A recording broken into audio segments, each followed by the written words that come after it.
All right, boys, welcome in. We are live. It's Take It to the Bank Gateway.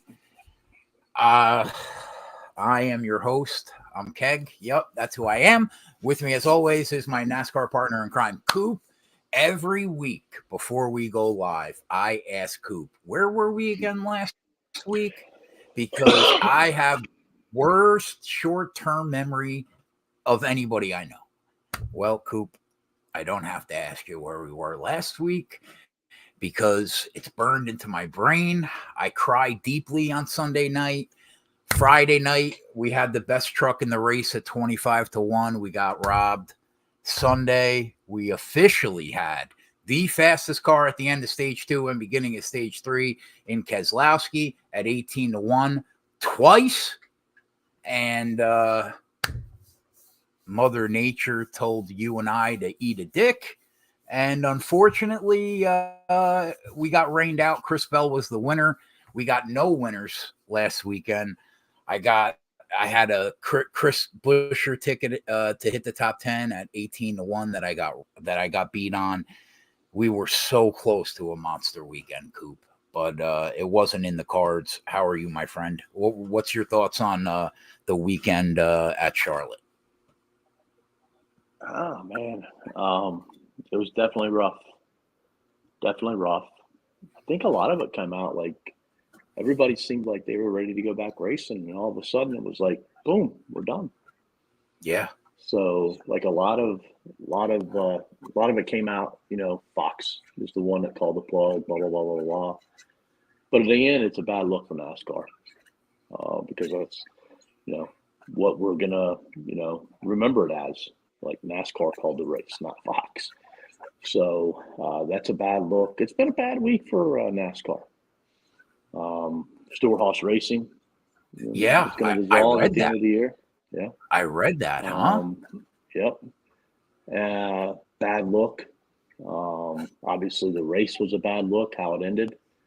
And Yep. then, Clint Boyer is going back racing with the number 7 team in trucks for Nashville or something, I think is what it was. I think that's a bad look, too.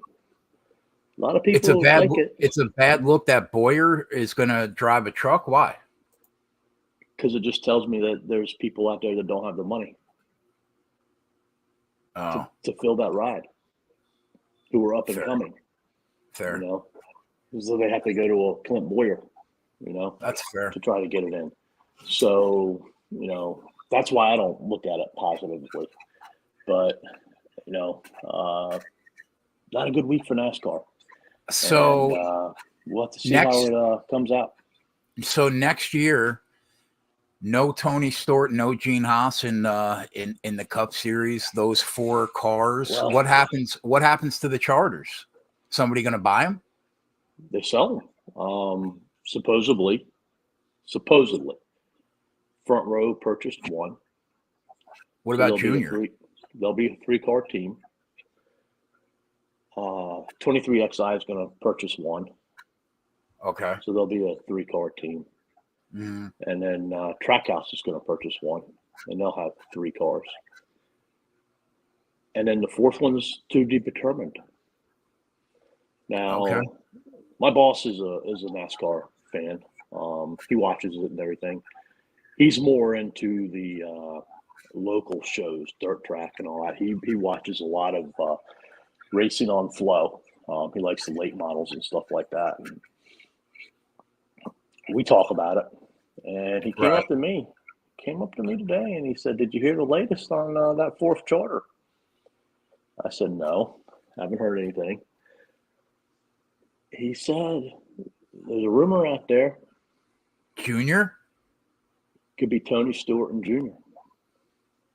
I like it. I said, so you're telling me is like Tony wanted to stay, but Gene Haas was the one that wanted out.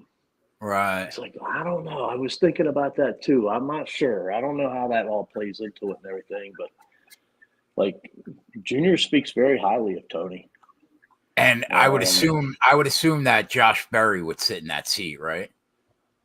I think there would be a very good shot. Right. I don't know. What I do feel very confident in saying is that wherever Josh Berry goes, unless it's back to Xfinity, which I don't think it will be, Rodney Childers is going with him. I heard, I saw somebody talking about Rodney Childers maybe getting in a Cup car. I guess is that what they were talking about? No. He's not going to drive or anything. Oh, okay. He's the crew chief. Oh, the crew chief. Right. Yeah, that makes sense. What I could see Childers doing is if he doesn't stay with Barry or Barry doesn't land a Cup job, I could see him going and running some of that Cars tour that Junior has. And there's a bunch of them in it. Right. Helping them out over there and everything. But it's going to be interesting. And then, you got Colleague out there too. Who knows what's going to happen with their two charters. But it seems like Harrison Burton's pretty much done with the Wood brothers, and somebody's going to be replacing him. I've heard Noah Graxon's name mentioned in God knows how many different, cars. Right. Can't forget, Marty could retire. True. So there's another ride that could be open. I don't know. I just can't see. It's going to be wild whenever it happens. I can't see him retiring, though, when his car is this good. He could say he's going to retire, and I know he's won a championship, so it's not like he's chasing it like Denny. But, man, he's in equipment that is so good every week. I just don't see him retiring until his car is not as good as it is right now. So maybe. I can see him. You could be right. Away. I can see him walking away and being as happy as could be, just hunting and fishing. Yeah, you could be right. He's got $50 million. So, he's not hurting for money. So got a new lady too, man. Yeah, God bless him. Oh, didn't his wife pass away? Yes. Yeah. I remember that story. Right. Yeah. God bless him. All right. Turn our attention to Gateway, 1.25 mile track. Now, there's no comp for this track, but the turns 1 and 2 are kind of like Loudon. Turns 3 and 4 kind of like Phoenix. It's kind of shaped like Darlington, but they're in the intermediate package, which they're not usually in at Loudon or Phoenix, right? And correct. So when I saw the plays on the sheet that you had initially, and I looked, I'm like, okay, that makes sense. It's an intermediate package. Those are the fastest cars in the intermediate package. But this does not play out like an intermediate track. This is a short track. It's got one groove, bro. Maybe 1.25 groove at most. So it could be in the intermediate package all they want. This is a short track race. Track position is king. Strategy is king. Nobody can pass on these type of tracks in this series. So, I understand why you were on the cars that you were on, but I don't think you could treat it like it's an intermediate race. This is a short track race to me. My bets were solely made on one thing only, and it had nothing to do with whether it being a short track package or an intermediate package. It had to do with starting lineup, because we will not have any practice and qualifying anymore. Oh, so you basically bet based on track position. Exactly. And those just happen to be the cars that are going to be up front. All the cars that were the best cars. I mean, I didn't take a stab at Keselowski. But Joe Gibbs is going to have a bunch of cars starting in the top 10, and all of the main Toyotas are going to start in the top 12.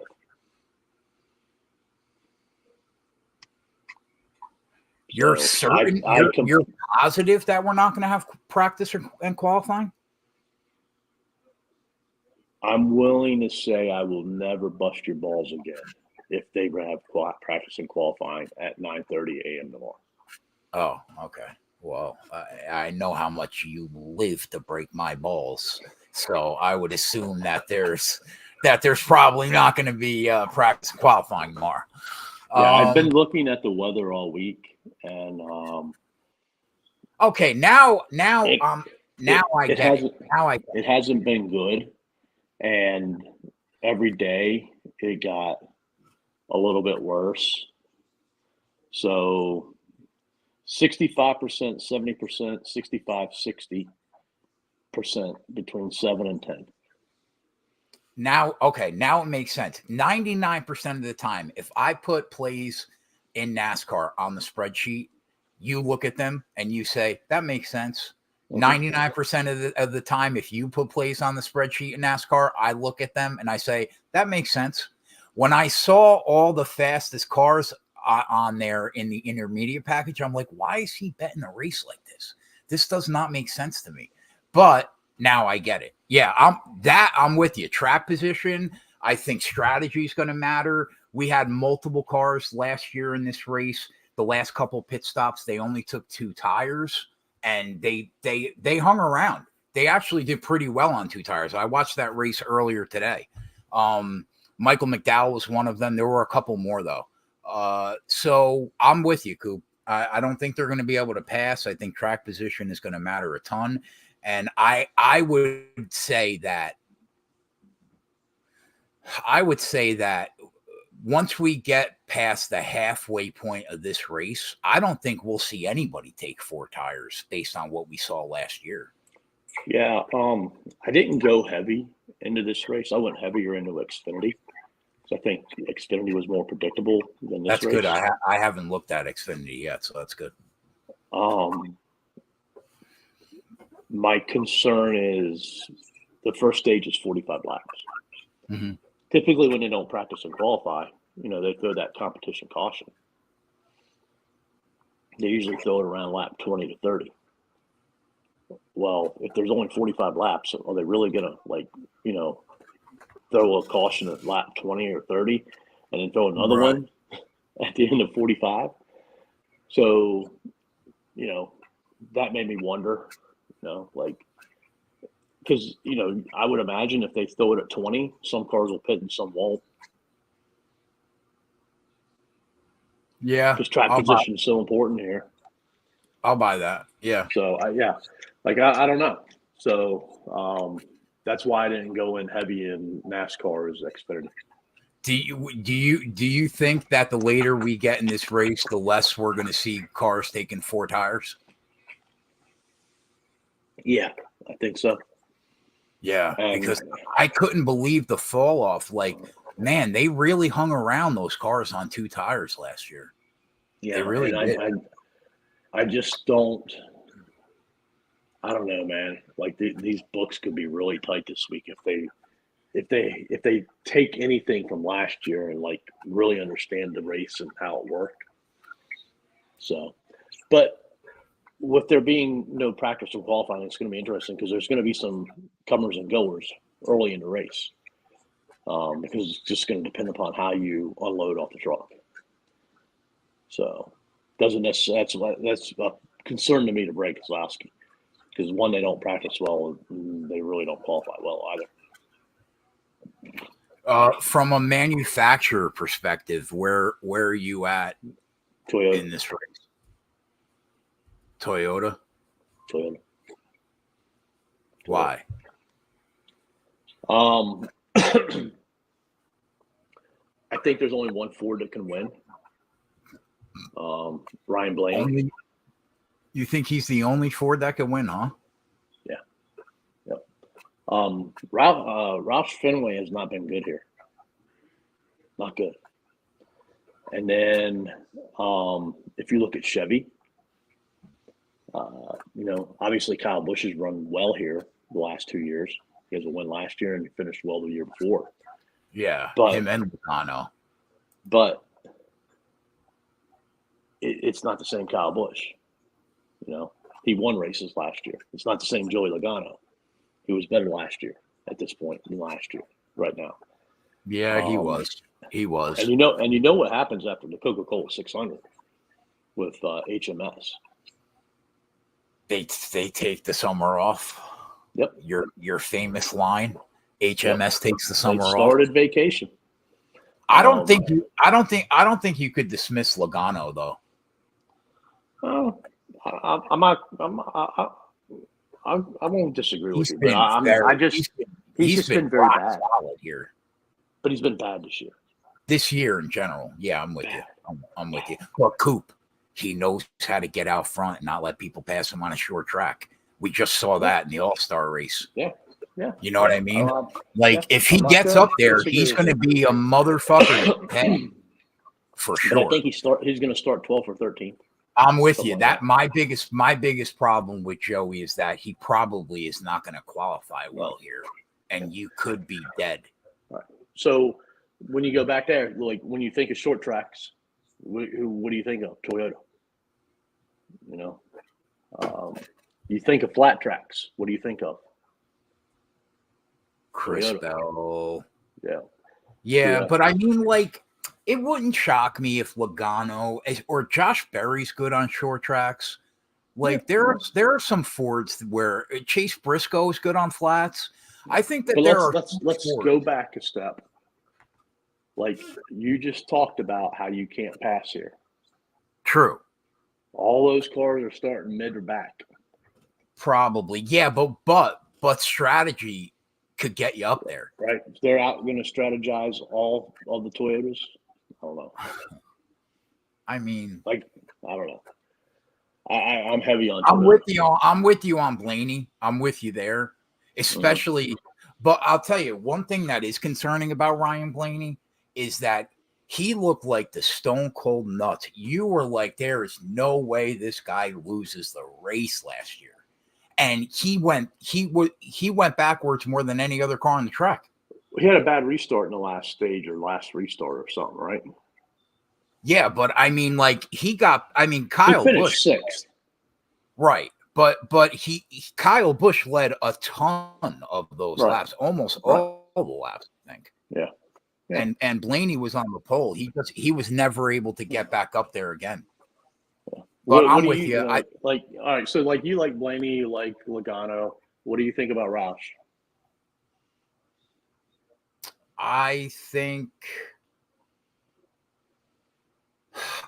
that I don't think you're wrong with what you said about them, that they just haven't been that good, but they're so good right now. Like, they have so much speed right now. They're a top. Both those cars are top 5 in speed the last month every week. Yeah, but like, wasn't that like how they were last year at this time? No, I don't think so. Was it later that they started? I think it happened later when they finally caught on and really started reeling them in. That's worth checking, though. I'll check that when we're in Patreon. But that's worth checking. But like, I'm with you. I agree with what you said. What worries me is how fast they are right now, just in general. That makes me think maybe they could be a player. But I'm with you. I'm with you there. Mm-hmm. I would definitely pick Penske over them for sure. And where you at on Stewart-Haas? Just the fact that if they got out front, maybe a couple of those cars could hold it, but it's getting there. Definitely, but I don't know if they can get there. Right. That makes sense. Kyle Larson struggled at this track last year. He wasn't really good here.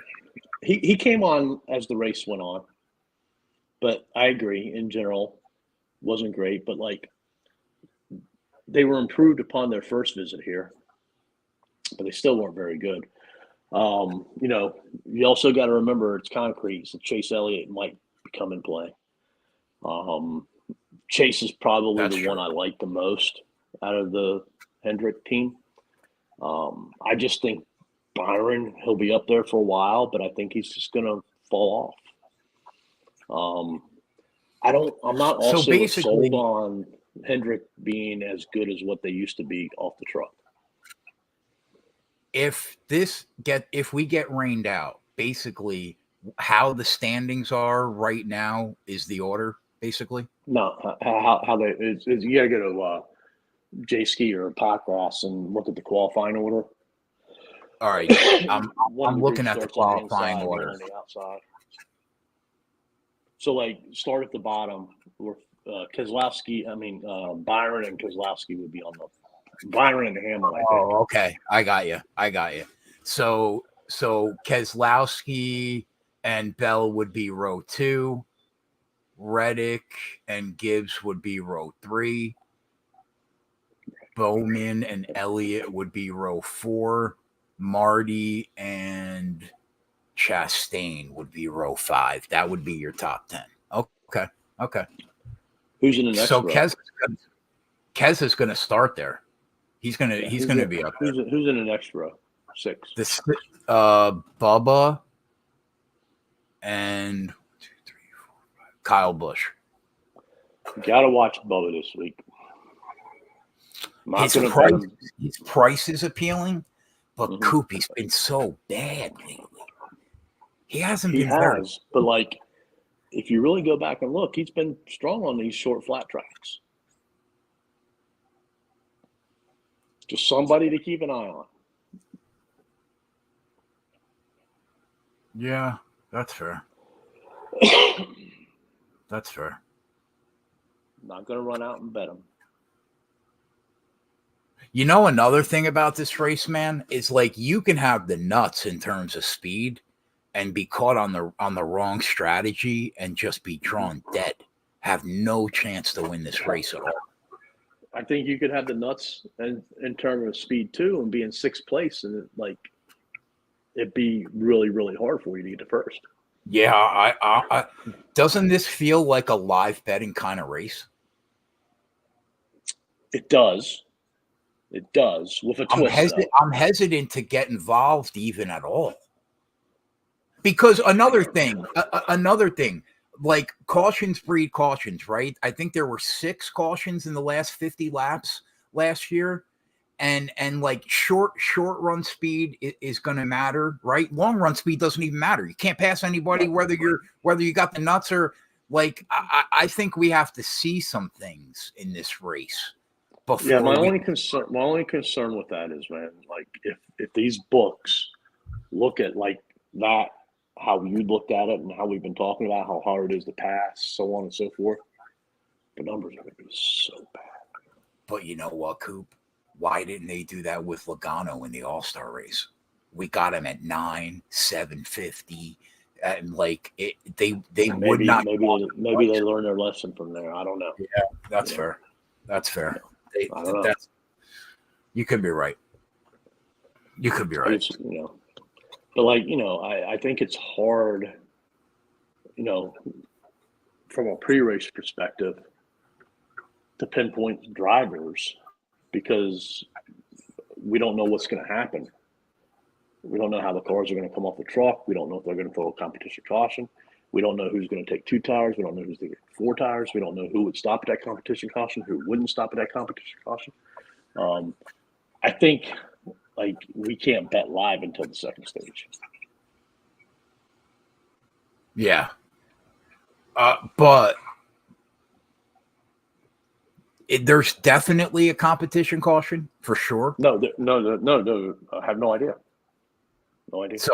So then we're gonna bet the front row to win stage 1 then, right? Well, if there is one. What do you mean? Well, if there is one, that doesn't mean you have to pit.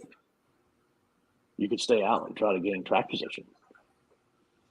Right, but I'm talking about the winner of stage 1. Doesn't matter what happens when stage 1 ends. I'm talking about the winner of stage 1. Yeah, but like, what if the we would assume they're staying out, right? Would you assume that they're going to stay out? No, I have no idea. It's not like a road course where it guarantees you win by pitting early. So you think that like if a caution drops at lap 28, we're going to see a decent percentage of the field go down pit road? If there's no competition caution. Right. See, that's the thing. I don't know. So, like, I think you would have to pit because your choice is either pit there or you pit at the end Or of the at the stage. end of stage 1.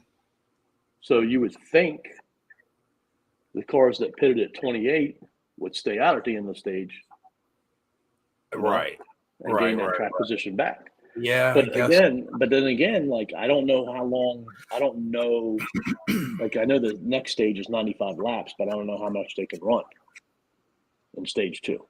Like, do they have to pit before 75 laps? Well, on a mile and a half track, they were it was like around 60 laps, right? So it's good. I think it'll probably be more than 60, maybe 70. It's a mile and a quarter track, right? Yeah, I don't know. That's why I'm saying this race is hard to bet from a driver's perspective pre-race. Yeah, I'm with you. There's so many question marks right now. Yep. That's why I put more money in the Xfinity race than the Cup race. Yeah, I dug into the truck race today, but I'll be interested to see what you have to say about Xfinity. But because they are in Portland, right? They're not even at Gateway. Correct. Right. All right. Well, normally we go through all the odds on guys that are in the outright market, but like I don't think I'm betting anybody pre-flop. Wow, look at these odds.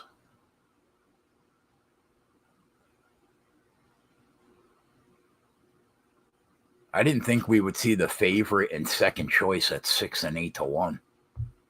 Right. Yeah. But it's good from that perspective. But Yeah. then, like, all they did was clump everybody else between 8 and 14. Yeah. Yeah, there are 1, 2, 3, 4, 5, 6, 7, 8, 9, 10 guys from 9 to 15. Holy Christ. Yeah, they don't want to get killed by anybody. Wow, Michael McDowell's 125 to 1. He actually did really well on 2 tires last year. Mm-hmm. So it's tough. Yeah, this is going to be a tough week, man. Because, like, I mean, Denny Hamlin and Kyle Larson at 6 to 1, those are fair odds for them any week, really. With how good that they have been this year, those are fair odds, 6 to 1. I like Denny more than Larson though. Yeah, I'm with you. Larson didn't look very good here last year either. Blaney and Bell 8 and 9 to 1, and Marty 9 to 1. I think Bell deserves to be one of the favorites to win the race. I think Blaney probably does too. I get it. Blaney was very good here last year. Bell actually wasn't bad here last year either. You weren't high on Bell last week. No, not last week. I wasn't. No. I told you to watch out for him. Coop, he had no business winning the race. He had a good car though. Yeah, but he was like, I had no business winning that race. The 6 was way faster than me. Yeah. But yeah, you're right. He was better than I would have thought for sure. I mean, Reddick might have caught both of them. I don't know. Maybe. Reddick came on there strong there at the end too. Mm-hmm. So true. Byron was really good too.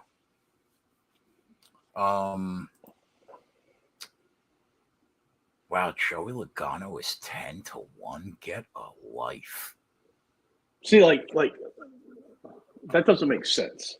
He should be 20 to 1. Let's be honest. He should not be 10 to 1. That number's crazy.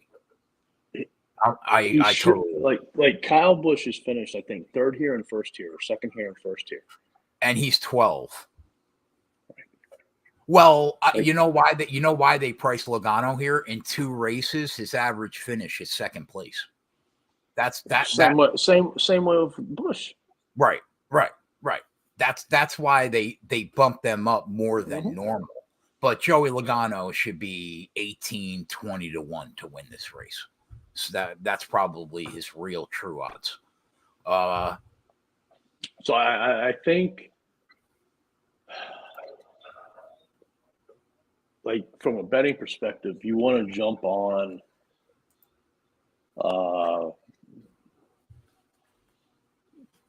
the teams or the drivers you feel that are going to be better before race, and then somebody like a Logano, if you're interested in him, after the practice and qualifying, because his numbers should drop. You're going to start 13th or 14th. Right. Yeah. I agree there. Whereas, like, probably the same. Byron now is what, 10, 11, 12? Like, if you're interested in him, you should probably jump on him now because he'll probably go down to 8 since he's going to be on the pole. Yeah, and you would think the same goes for KB as Logano, right? Right, and like Larson might go to 7 or 8 because he's going to be starting like 19th. Right. In terms of Toyota, are there Toyotas that you like more than the rest? Obviously, Bell. Hamilton right. Bell. Yeah. What do you think Marty does here? Marty loves Loudon, man. Well, I think Marty will be good. I would put him right behind, Bell and Hamlin. Blaney and Bell being good here makes sense because of how good they are at Phoenix. It makes sense that they're really good. Who else was really good at Phoenix last year? That was going for the championship. It was Bell, Blaney, and one other car was really good in that race. Yeah, probably Larson. Yeah. Was it Larson and Byron? Yeah, it was Larson and Byron, but I don't know which one of them was really good. But I know that 3 out of the 4 were really good in that race last year. Well, Bell hit the wall. Right, but before that, he was wicked fast, and obviously Blaney was great. Obviously, what do you think about Tyler Reddick on like short tracks this year? He hasn't been good on short tracks, other than like he was pretty good at Phoenix, all right. But then like when you look at like a Richmond and Martinsville and stuff like that, the other shorter tracks hasn't been good. But like he's been fast. He just can't get the job done. Yeah. Yeah, it's been fast. That's for sure. Can't get the job done. After Busch, you got Gibbs at 12 and Elliott at 15. We talked about Elliott. What do you think about Gibbs? I think Elliott might be the best value on the board. He's going to start like 7th or 8th at 15 to 1. Does good on concrete. I'm still a little worried about HMS in general. Gibbs, I have to watch. My worry about this track, right, is like, let's say, because I'm with you in theory, but like, even if he comes out second, he might not be able to get by the leader. Like, it's that hard to get by the leader. It's just crazy. I don't know. How important was pit stall number 1 today when you watched it? I didn't watch. No, I taped it. I haven't watched it yet. Oh, but I watched. I was looking at the data live, but I didn't watch the actual practice live. But I'll watch it tonight. I'll let you know. Excuse me. No, the race last year. Didn't you say you watched the race last year? Oh, last year's race. Yeah. How important was pit stall number 1? Oh, it mattered. It got you some spots every pit stop. Because, like, gentlemen in the chat mentioned, like, pit teams are going to be important this week. There's only going to be a few pit stops, but, it's going to be important. You gain a couple spots here, or You lose a couple spots, not good.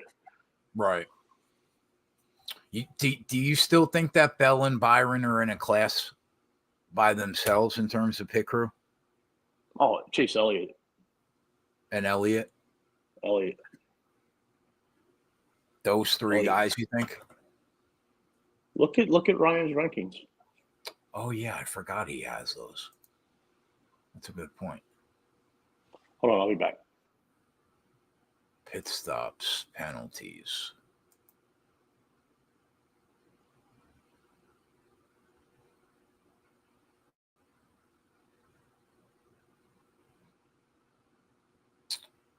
Elliott, Larson, Byron, 1, 2, 3.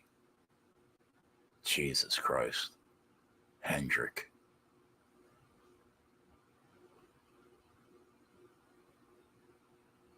Elliott, Larson, Byron, Logano, Denny, Bowman, Reddick, Kez, Blaney. Bell's not even in the top.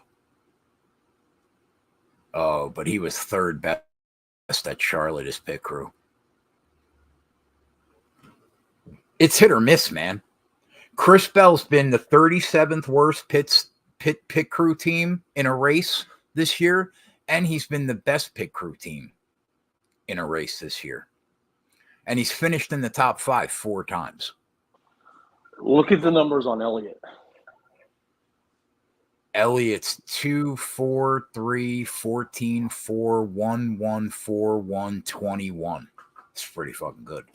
Larson 3, 3, 3, 5, 1, 5, 3, 5, 2014. Yeah, so HMS is number 1, 2, and 3, and like Bowman is in the top 10. But like it just goes to show you of what you said with Chris Bell, like how much do you put into pit teams? Because like right, they're all good. You could be the worst and the best until you get down to like the Corey LaJoys and all that type of stuff, Ricky Stenhouse. But right, they could be 1 or 2, or they could be 30 or 35th. Yeah, and for anybody watching, you can get those pit stop rankings at wintherace.info from Ryan and Greg over at Win the Race. They're great.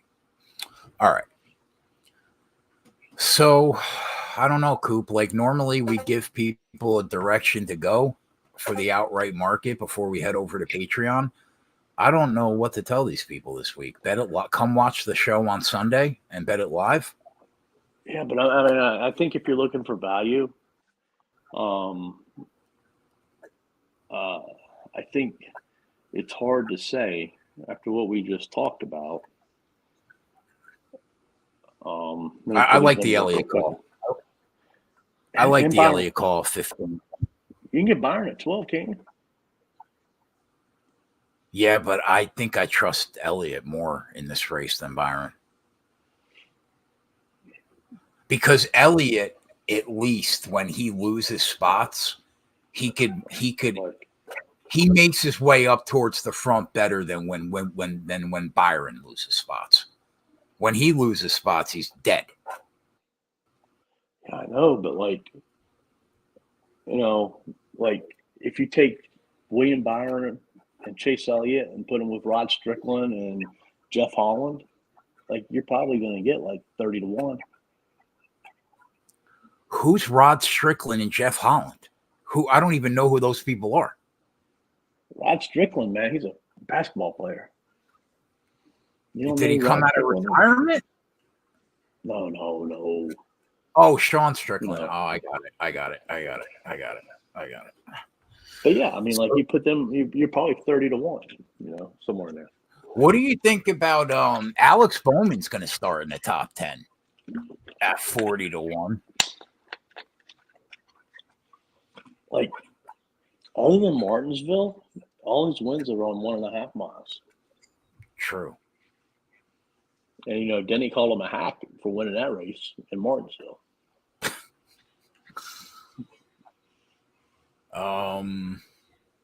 But yeah, I mean, I look at it like this: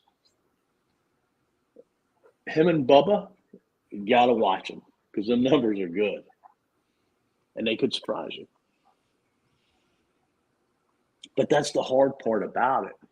All right, like they could be 40-1, running in 7th or 10th place, not moving anywhere. No need to bet them. Caution comes And out. then Pitt, they come out number one off the pits, and they're fucking with a 2-tire stop or something. Yeah, they're 4-1, and you're exactly. dead. That's what makes it so hard. Because like you don't want to waste it on them, like prior to the Prit. Yep. So that's that's tough. It's tough. Yeah, it's going to be a tough weekend for sure. But all right, one thing. Hold on. One thing that might help us. Maybe we need to be more in tune on seizures at pit because they'll be live during pit stops. I'm with you. Right. I'm with you. All right, quickly before we go over to Patreon, let's touch on Xfinity and trucks. Talk to me about Xfinity. It's going to be tough to beat AJ Allmendinger, but I do think he has some competition, and Van Gisbergen. I think they're 1A and 1D. Oh, this has to be a road course then, I assume. Yeah. Okay. Yeah. Okay. What are their odds? 2.25.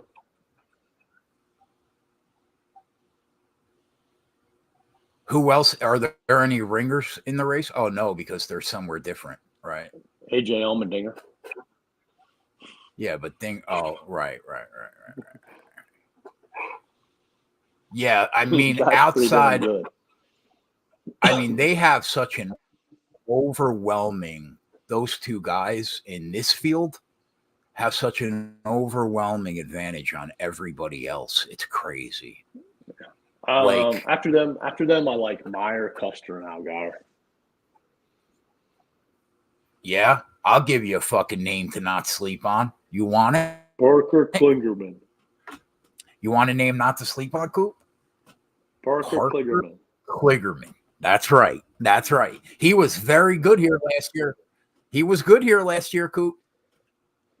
He was good.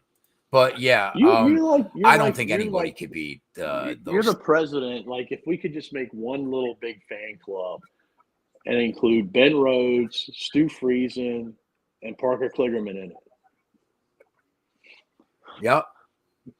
You're leaving out you're leaving out Grant Enfinger. By the way, how brutal is it, Coop, that he's 8-1, man? You know when what? We should have got paid out. Hold on. We're not leaving out Grant Enfinger. Grant doesn't belong in that club. You know why? Listen, bro. Why? Because he's won us money. The other 3 bums haven't.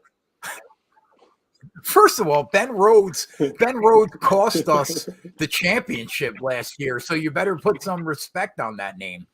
He cost us. He hasn't won us any money. Stewie's going to be good, Coop. He's going to be good tomorrow. I'm telling you right now, Coop. He never qualifies in the top 5, Coop, and he finished 3rd here last year and started like 30th and drove up to the front. And now he's starting like 6th. He's going to be good. I'm telling you right now. Obviously, Eckes, Majeski, Heim, those are the big 3 in the trucks. Grant Enfinger, you can't count him out. I'll be on him too.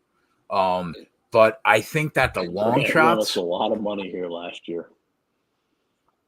Yeah, a lot of money here last year. But the price wasn't 8-1. That's the problem. It was more. It was 16. Yeah. Or 20 or something. It was big. Right. That's what I'm saying. That like they're making you pay for him like he's I don't know if he's quite there, like the price that they're making us pay for him yet.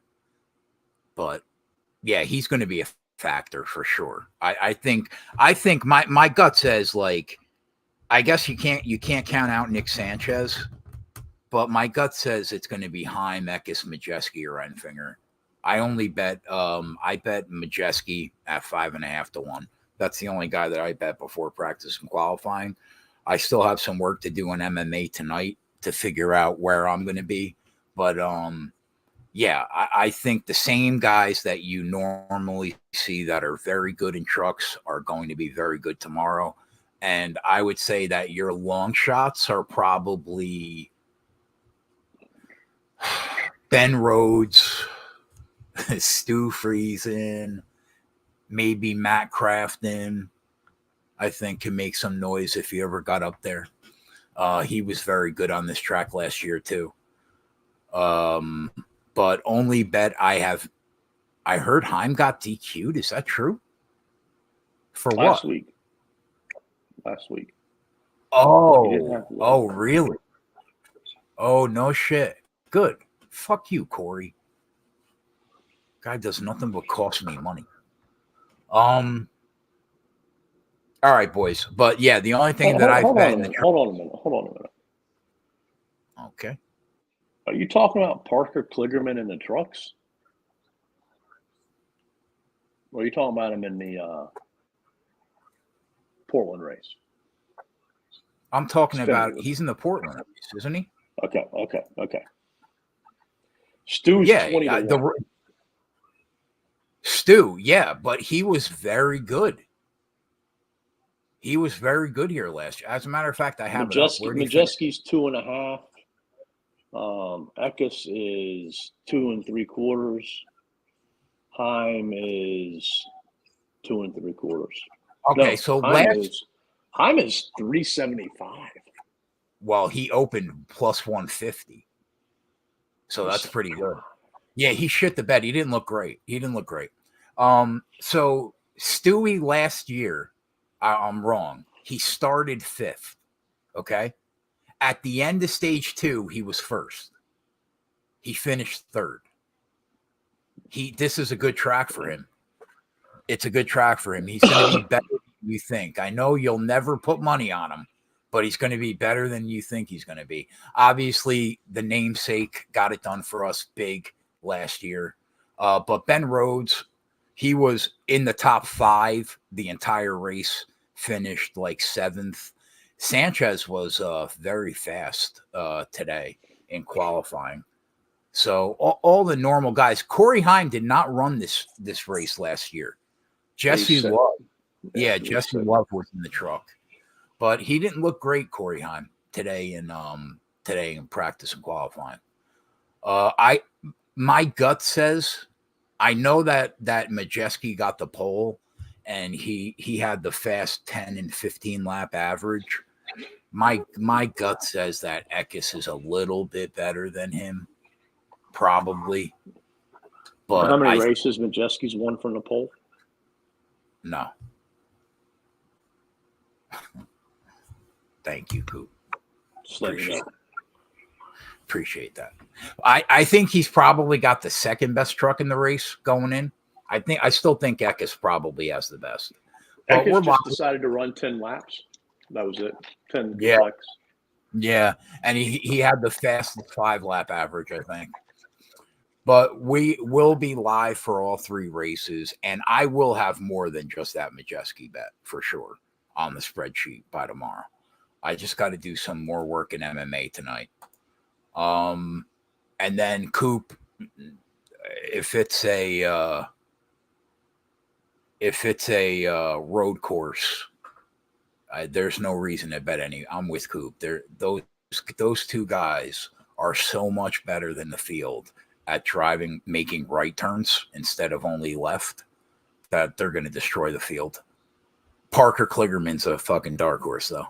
You heard it here first. All right, we're out of here. So did you hear about Iowa? The state or my friend? I was talking to Iowa on Thursday, I think. Maybe Wednesday, I don't know. And I was like these numbers on AJ Allmendinger and Shane Van Gisbergen aren't right on 365. I said, there's something wrong. All right. They're 5/19 for a top 5. And then for a top 3, they're minus 220. Minus 220 for a top 3? Something ain't right about that. He sends me back, like, look at Caesars. They're definitely off. Like, Caesars had, like, a pretty darn good number on them. I think it was, like, plus 160 for a top 3. Did you bet them? No, I had already bet. I'd already bet it on 365. In my To golf win? parlays. Well, I bet top 5, not top 3. Oh, okay. Okay. Because the top 3 number wasn't right. You know? Right. I got you. So, like, I'm like, yeah, you should bet that. And he's like, well, about half an hour later, those numbers are gone. Yeah, I mean, he's a muppet. What do you? What are you doing, Meyer? You can only lead. You can only lead the fish coop or the horse to the water. You can't make them drink, man. Well, I mean, he found it. He found it. Good for him. Yeah. He found it, and then he found a bad number, and then didn't bet it. You want to give him credit for that? Got to give him bet the fucking number.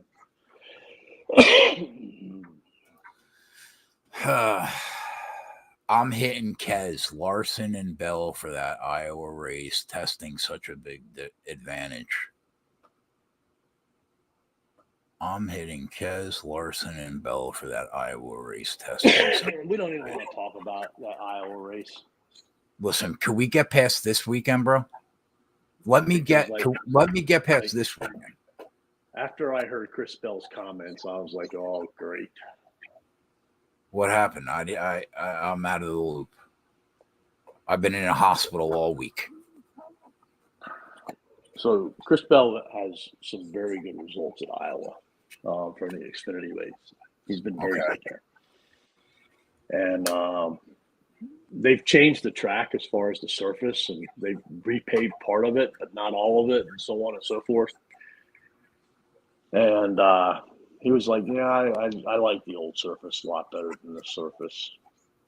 He's like, I could be, partisan to it and all this and all that because of, his success and everything.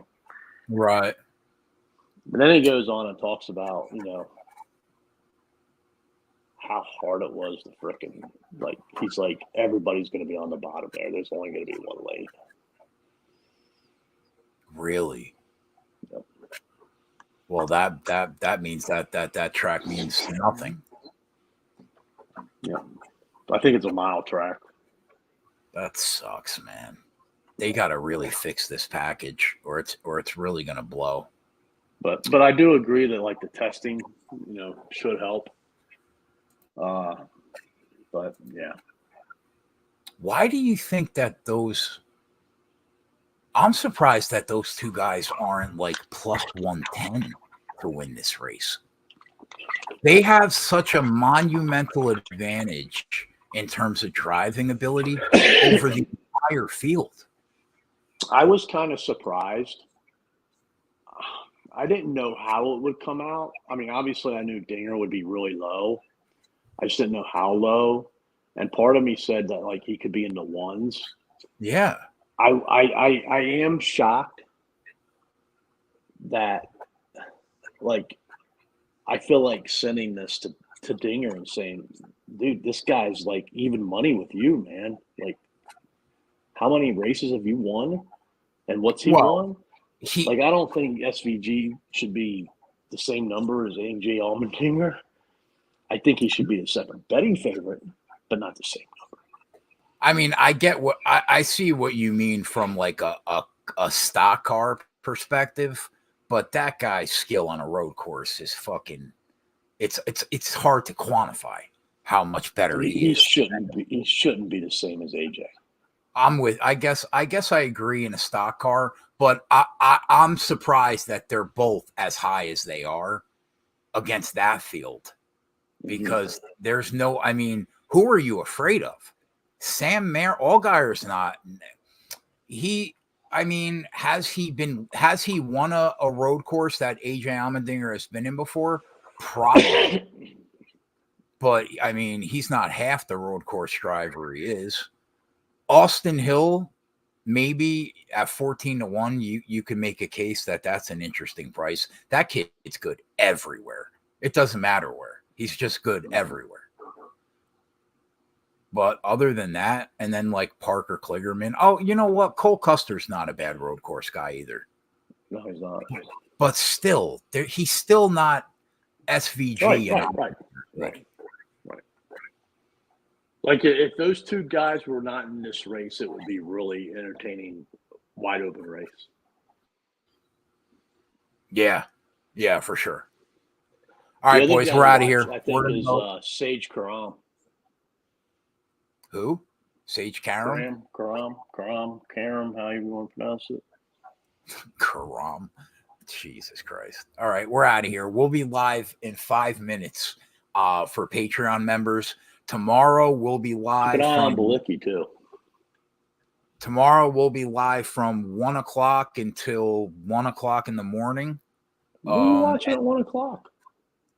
Well, there are supposed to be 2 races tomorrow, Coop. One's at 1:30 and one's at 4:30. Sleep in. You don't think they're happening tomorrow? Xfinity. Not the truck race? Not at 1:30. Are you giving me the green light to sleep in? Because I will. You know I will. I think you should, man. Sleep in, ignore that time? Okay. Look at the weather. I don't, like I said, I don't know if they'll run it like later that afternoon because it would be at the same time as the Xfinity race. Or if they run it at night. Do they have lights? Yeah, they have lights. Oh, they have lights. Yeah, they probably wouldn't run it at the same time. I would think they would probably run it at night. All right. I mean, if there is 11 a.m. until 5 p.m., there's a 55 to 45% of rain.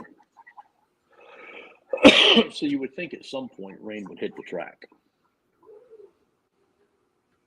All right. If we are live at 1:30, we will be live at 1:30. And then Sunday we'll be live and free on the YouTube channel for the Enjoy Illinois 300. Starts at 3:30, I think. And that's it. So we'll see you guys in 5 minutes. The rest of you we'll see tomorrow and Sunday. We're out. Later.